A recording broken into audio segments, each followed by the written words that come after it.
Hi, this is Andrew with the thought for the day. In our community group this week, we were looking at the beginning of the letter to the Philippians and discussing how Paul was able to have such joy despite the fact that he was writing this letter from prison.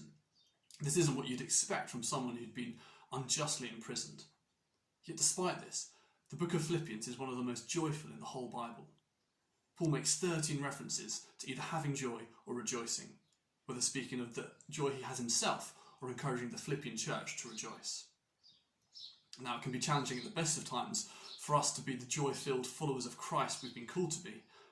But for many of us in this lockdown pandemic situation, it's become even harder to know joy. This letter to the Philippians can be an inspiration to us then, that despite our circumstances, we can have joy in our hearts in the midst of difficulties. Paul gives a number of reasons throughout the book for having joy, but most of them can be summarised into three broad categories. Paul has joy because of the unity he has and relationships with other believers through Christ. Paul has joy in the Lord, joy that he has from knowing God himself. And Paul has joy that the gospel is still going out.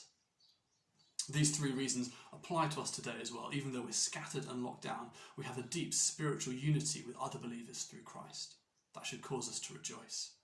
We can all have joy in the Lord, joy that we know God ourselves, we are saved, loved and forgiven people. And we can have joy that the gospel is still going out.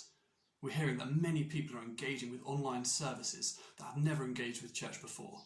This should cause us to rejoice.